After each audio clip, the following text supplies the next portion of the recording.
Hello, my friends. Mrs. McBride here, coming to you straight from room 219. And what we're doing today is we are talking about the drag force and terminal velocity.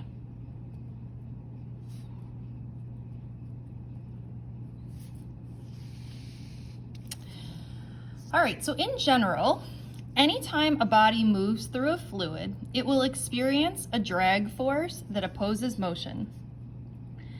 Anytime a body moves through a fluid,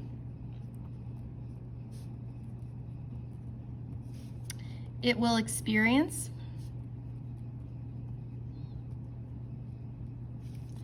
a drag force that opposes motion.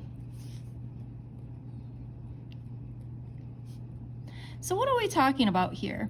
Now, you know all those times that we said, don't worry about air resistance. Well, now we're saying, worry about air resistance. So in general, a fluid can be a liquid or a gas. Okay, so anytime you're moving through a fluid, so most times in physics, we're not really moving through a liquid, although you certainly could. We're usually moving through a gas. So this is talking about anytime that you move through this gas, you're gonna experience a drag force. So basically now what we're saying is, remember all those times that we ignored air resistance? Now we're not, okay? So the drag force will be different based on the size and shape of the object.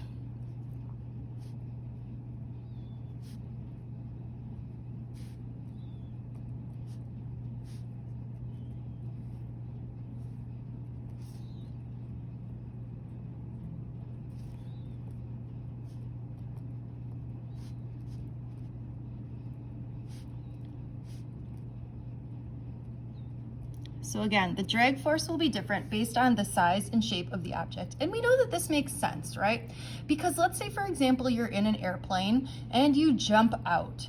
Okay, for me, I'm hoping that I've got a large parachute that I can use that has a very large surface area that is going to slow me down very, very slowly, okay? But also think about if you want to be more aerodynamic, what do? Let's say, for example, you are a champion, skier, and you want to go really, really fast. Well, what do? You sort of crouch down into that crouch skiing position. Can you tell I don't ski? You make yourself more aerodynamic.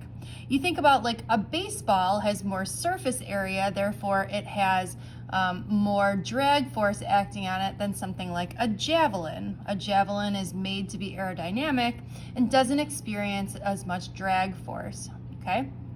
Drag force depends on a lot of different things. Most of all, it's surface area, but it also depends on the material that the object is made out of. If you think about like swimmers, for example, are going to use that sort of like sleek neoprene for their swimsuits. Well, the reason they do that is because it lowers the drag. Okay, same thing with skiers who want to go really fast. But like a parachute, it's made out of a different material because it's trying to slow you down. Okay, so now you would ask, well, if everything is different, if the drag force is always different, well, how do we know what it looks like? Well, the AP exam likes to use some very common ones.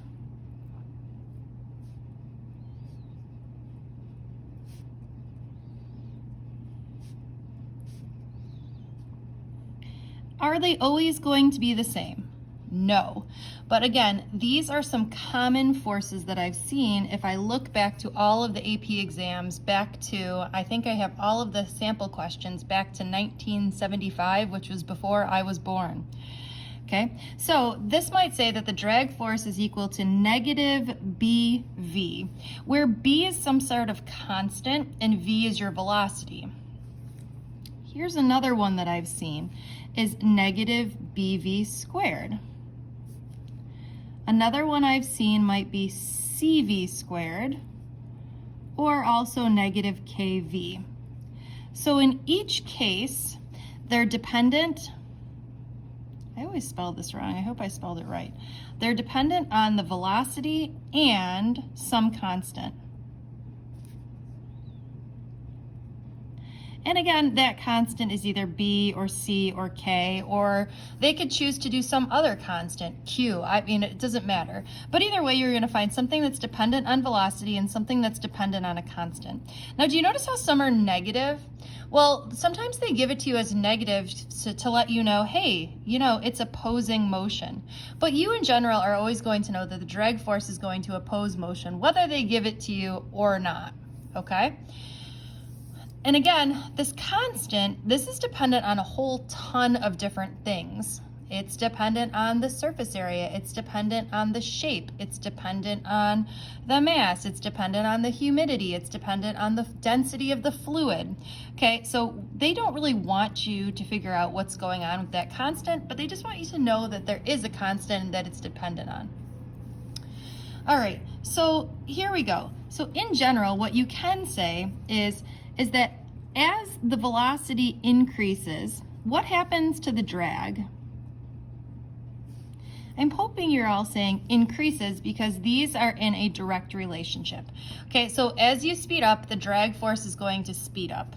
Okay, so I want to draw you some pictures, which is always scary because my drawings are just beautiful, as you know. Okay, so here is a baseball that's being dropped. And I'm going to draw this for you at 4 different times during its drop. All right, so let's say, for example, at time 0, what forces are acting on the baseball? So I've literally, like a millionth of a second ago, I've dropped the ball. So what forces are acting? Well, we've got the force of gravity acting down. I want you to do a really good job of drawing these vectors the same size as I've got, because this is going to be important, okay? And so at this time, all the forces that are acting are gravity. The baseball is falling. The only thing that's happening is this. Okay, so at some time, 1/3 of the total time, and 2/3 of the total time, and the end, right, our total time, we're going to take a look. So in each case, we know that the gravity is pulling down with the same amount, right? The gravity doesn't change depending on your trajectory. So I see that the force of gravity is the same. Once I've dropped this, so like, you know, sometime later, what's happening to the drag? Well, what's happening to the velocity? Well, we know that this baseball is going to be speeding up, which means that the drag is going to be increasing. So maybe when I first start, I have a drag that looks something like this, right? Okay, then at some time later, my drag has increased, right? But still, this arrow is shorter than that arrow. At some time later, I'm going to find that my drag is the same exact size, or that the force of drag is equal to the force of gravity, okay? Because again, at some point, this is going to increase until we're hit what's called terminal velocity, meaning where it's no longer going to increase, okay? So this is, again, the spot where our forces are balanced and the velocity is no longer increasing, and that spot occurs when the drag is equal to the force of gravity, okay?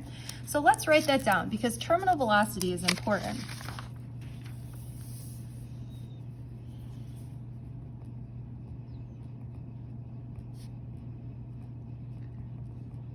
All right, so again, terminal velocity is when we have, and you can go ahead and write this in words, but I like to say it just like this. Terminal velocity is when the force of gravity is balanced or equal to the force of drag. If these two forces are equal, what do we know about the acceleration?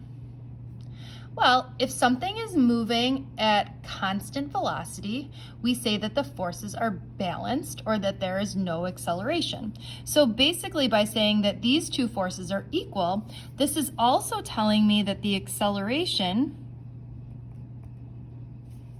is 0, or that we're moving at a constant velocity.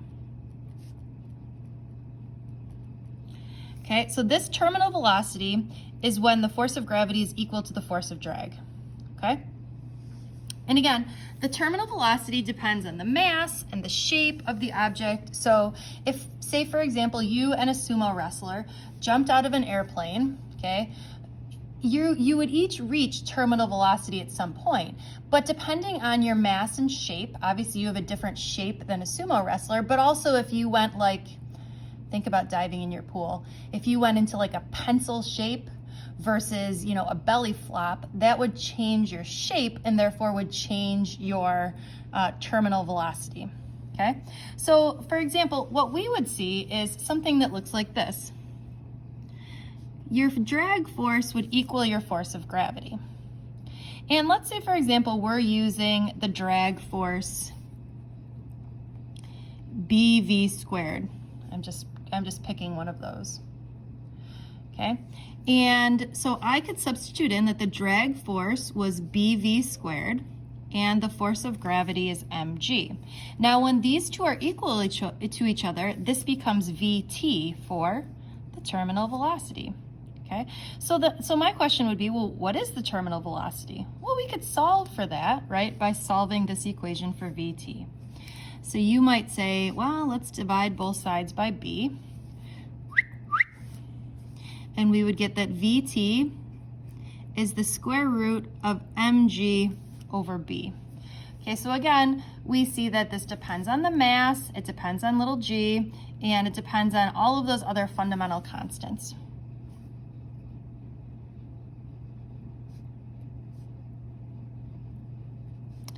So again, it depends on the mass and the shape of the object.